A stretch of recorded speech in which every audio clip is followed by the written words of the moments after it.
Thank you guys for joining us again. This is our fifth and final session with Les Petersen. Once again, Les, I want to thank you so much for doing this. It's such a blessing to myself, to Kevin, and to everybody that's listening that you're willing to share about in-person sales and about projection sales and about how you do it and how it's benefited your studio. So let's continue on with our discussion. And the first question I want to ask you is what do you believe really and truly is the biggest impact projection or in-person sales has made to you and your studio, to your family, to your life, really? Well, most people think I'm going to say money. Yeah. That's not it. That's not it at all. I think the most important thing when you get people into your studio and you educate them and they make a wise decision, it creates satisfaction. They're happy with what they got. They're happy with the process, and they tell others. It's a satisfied customer that you build a business around. And so to me, that is far and away the most important part of the whole thing. So. Just that interaction, that building relationship, Yeah. that I don't know about you, but every now and then I'll see a client out somewhere. The other night we were at Liza's volleyball tryout and we saw a client there and she gave Kevin and I both a hug. I mean, how wonderful is that to see somebody that you've dealt with over the years and that you've spent time with that actually care about who you are and what your life is about. You know me as a rare, odd character most of the time. Yes, he's odd. And when I work with children, which is by far the favorite sessions for me are the children. Over the years, and I've done this a long time, I've developed the name of Pickle Nose. And I'm not embarrassed by it. It's a name of honor for me because it's the little children. And I can go anywhere in the city of Tulsa and some of these kids will see me and I hear these little voices. I don't know where they're coming from. But Pickle Nose, I love it. It just does something for me to know they remembered me and that I'm important to them. I love that. That's awesome. So nothing's better than the kids. Well, and this is coming from a guy that taught his daughter that he was raised by wolves. So this is not only that, I also told her Festus on Gunsmoke was my best friend and that I rode his goat to school. Oh, I love that. That's awesome. You have quite the imagination, I will say. We photographed a little Russian girl the other day. She was 3. She didn't understand one single word I said. But when I walked over, I hope you can pick this up on the camera, when I pulled my finger off, she became my immediate friend. Oh, that's awesome. You know, that unable to speak to her, yet I spoke the language of a child. Right. I love that. That's awesome. So, okay, so we've kind of covered the gamut as far as in-person sales and why people should do it and all that good stuff. But today, we talked about a long time ago when you were first talking about in-person sales. Today, in our world of photography, what do you think is the one thing that holds photographers back from actually incorporating these ideas? It is so simple. Fear of rejection. Yeah. I can't come up with any other answer. They're afraid. They're afraid to go out and do something different. Whether it's in sales or projection, doesn't matter. The way they photograph, everything. They're afraid to step out of the box and do something that other people aren't doing. You know, my fear, having no fear of failure, my whole career is spent evaluating what other photographers are doing and then doing something different. If I do what they do, then I'm in line with everybody else. There's no reason to use me. Right. There's got to be a reason to not use them and use me. So I have to do something that they're not doing. And so many people are afraid that, wow, I might lose an appointment, or they might not want to buy that, or they may not want to do what I want them to do. And they're afraid to try. Right. And, you know, even if you try and you fail, do it again. Maybe change something. Don't be afraid. And if it doesn't work the second time, you're probably right. We'll go on to something different. Right. But Don't be the same. There's a game, and I know I'm going to get in trouble for saying this to these people, and you know what I'm going to say. I like going to the casino. I like penny games. And one of the games they have at the casino is called lemmings. Lemmings are a little tiny bird, the dumbest creature on the face of this earth.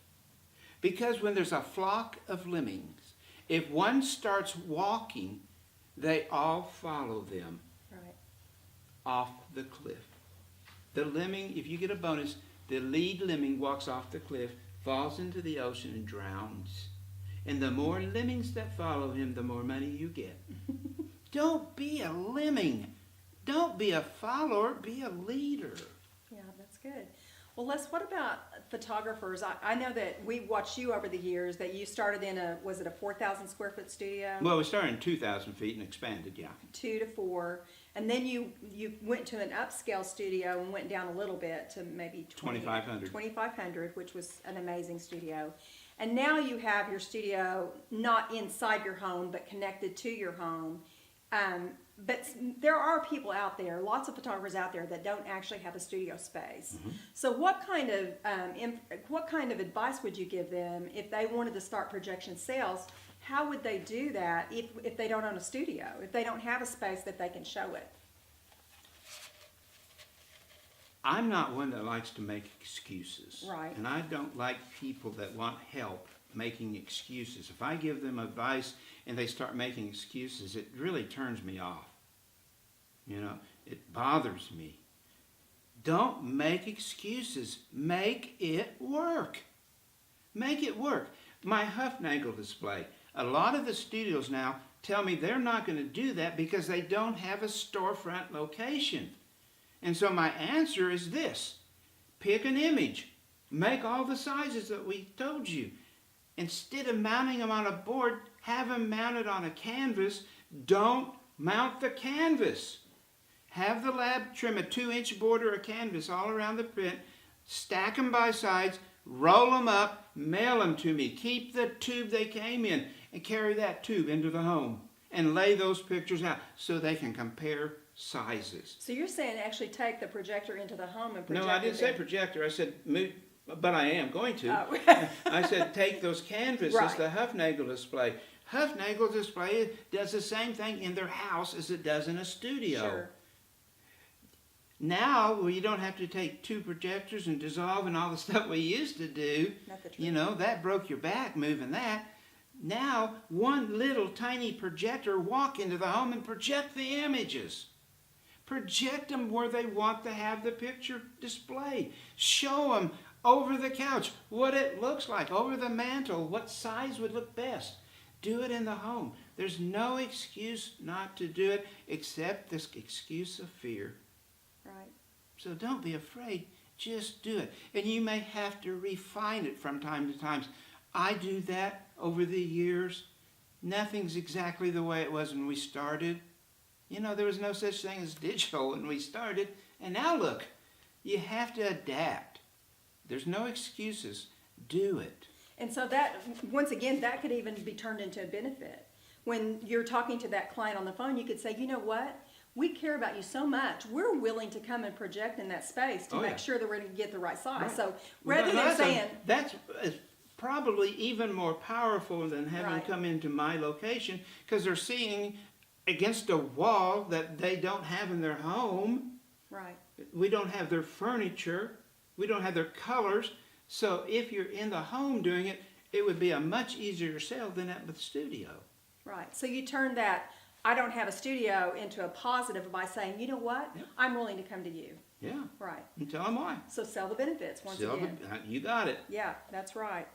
So if you were to give a new photographer or a seasoned photographer one idea to about sales, what would it be?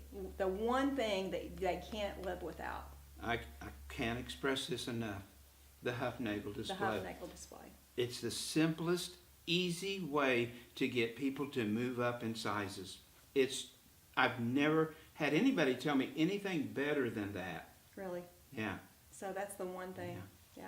That's great. And I will say this too, many of the professional labs, especially around the first of the year, January, February, sometimes they'll actually have a little sale Oh, yeah. on a display like that. Yeah. So you Like might half watch price, that. a big sale. Yeah. So you might watch that, watch your lab and And see. if you get to know your lab, if you visit them from time to time and they know you as more than just the voice on the phone, Yeah. if they know you, they're willing to work with you. When I was using Dameron's lab in Springfield, Missouri, I went to him one time. I said, I want to produce a really beautiful multi-fold flyer to send out. And I want it to be something better than anybody's ever done. And so he sent me to a printer. We printed 10,000 of them, and my lab paid for it. Wow. And I said, why did you do that? He says, because it's going to work. You're going to get more business, and I get your business. Yeah. He says, I was selfish. I wanted it for me. Mm. And so if they know you, they'll do things they won't do for you if you're not known at all. Wow. That's crazy. So, yeah. That's awesome. Well, Les, my brother, I appreciate you so much. I can't even tell you how much I appreciate you. The last question I have for you today is to ask you about how your faith has impacted your studio life, your sales, your personal life. Just anything you want to share about your faith, I would much appreciate. You sent me an outline on this, the questions you'd be asking. And when I got to that one, that's the one I had to put more thought into. Yeah. It really is. Even put prayer into it. Yeah. And what I've come up with is a true story, what happened. And it explains a lot about me, and a lot about my wife, about our family, about our business.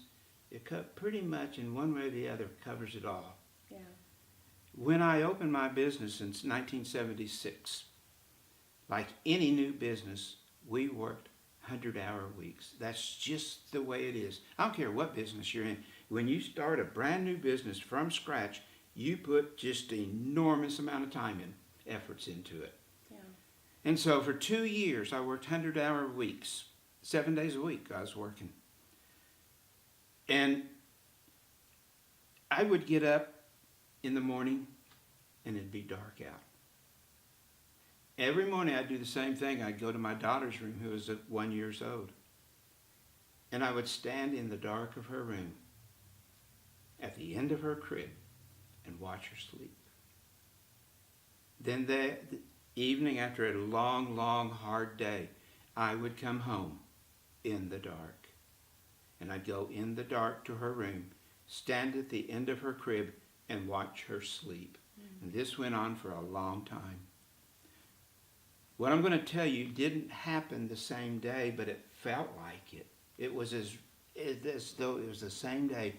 I got up early in the dark and I went to her room in the dark. I went to work that day in the dark. Worked all day, came home in the evening in the dark. Went to her room in the dark. I looked around her room, there was no crib.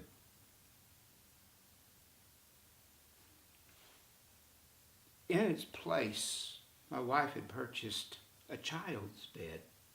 And you women, they know what the child's bed is. Just a really tiny, low bed. And there was my daughter asleep. She was 1 when I left, and she's 3 then. It couldn't have felt any more like the exact same day. I sat down on her bed real carefully so I wouldn't wake her up. People who know me know I'm a crier. But I didn't cry. But you can't make me cry, right? I didn't cry, Carolyn, but I wept. Yeah. And as I wept, I began to pray. And I told God, I said, what am I doing? What am I doing here? And I prayed to him, and I said, Lord, you tell me what you want me to do. I will give up this photography stuff. I love it. I enjoy it so much. I would give it up over losing my children's childhood. Yeah. And he spoke to me. And those who are viewing this, if you're a believer, you understand what I'm about to say. If you aren't a believer, you think I'm some kind of radical idiot, and that's fine. That's a compliment. It doesn't bother me. But God said, Les, you are doing exactly what I want you to do for now. And that stuck. Boy, did it stick. And it took months, but I began to understand what he meant. See, when I was a kid growing up, I lived in a Christian home. My dad was the deacon, and we were church every Sunday morning, Sunday school. Then we go to worship service. In the evening, we went to what's called training union. And then service on Wednesday, we went to Royal Ambassadors, which is a group for boys. It's followed by church service. I went to every vacation Bible school. I went to every revival. I was at if there was a dinner at church, I was there. And I was raised that way. And even though I was a real brat as a kid, my poor parents, bless their hearts. I hope they got more crowns in heaven. They did just some more jewels. Bless their hearts. They love me anyway.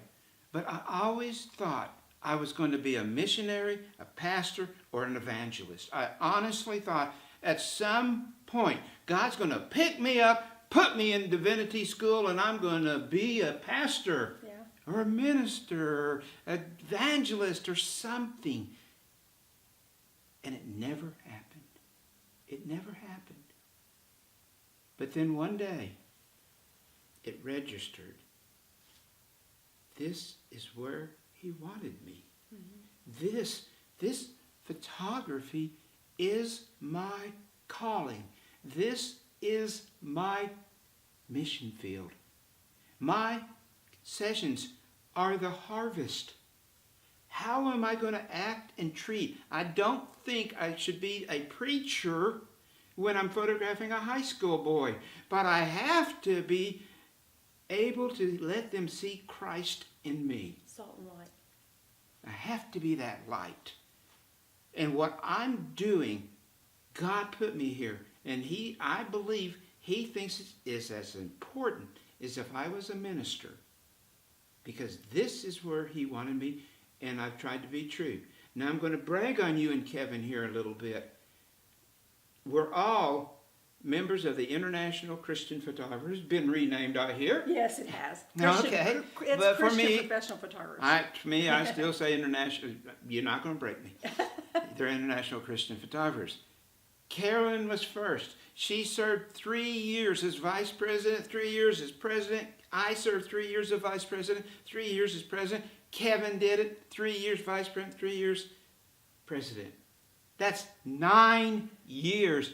And it was a struggle the entire time, and it was so worth every bit of it. Great blessing. Once a year we have a conference, and at those conferences people would come, not only Christians but non-Christians as well, and we really welcome the non-Christians. And at most of the conferences, at least one person accepted Christ while we were having our conference. And if that was all, if that's all the reward there was, it's more than enough for 9 years of that service. And so we did that. We felt, and I think they feel the same way, that this is your mission field. In my business in the 80s, we were going through a very difficult time. We thought we were going to go bankrupt. And I began a lot of prayer. And it came to me, and I believe it was from God, raise money for charities. And I thought, what? I'm going broke, facing bankruptcy, and you want me to go raise money for charities? I thought, you got to be kidding me. But I'll do it. And what was given to me was the idea of a win-win-win promotion. So we would raise money for charities. Most of them were children's charities, and they work this way. If we were working with the Brass Ring Society, which is a group just like Make-A-Wish, if you would donate $10 to them, we will give you a sitting fee, which is $50, and a $50 portrait for free, just if you make that donation. In the next 90 days, we raised $90,000 in sales. Wow. And it's got to be a God thing. Yeah. And so not only are we trying to keep Christ in our business, he wants us to know he's there and he's working and he's supporting us and taking care of us. So, but I would like to thank you. We want to thank you. This was a lot of work. It was. It was. But it's so worth it. And I used to speak a lot, travel a lot, and so did the Whitakers. And when you do that, you get adopted occasionally. Somebody in the audience likes you and wants you to, I started to say neuter them, but tutor them, and they'll keep calling you. Yeah. And I like that. Anybody that wants to contact me personally, call me. I love to talk, and we'll talk. And we'll try to have those links on the page here where you can email Les, and his wife will read it and give it to him. or you can call him. We'll have those links here for you. But just want to thank you for sticking with us here. I think Les has just given us so much great information, and he's been such a blessing to our profession as well as Christian professional photographers. He's been a great blessing to it over the years too. And so I just want to thank you again for your time and for your effort, for your energy. And I want you all to know that giving is a really important part of his life. And we're just so thankful to be friends with him and to know that he loves you. And I want you also to know, I know that it's hard for you to believe this, but we're praying for you. We're praying that the Lord blesses your business and that he is real in your life. Thank you so much, and have a great day.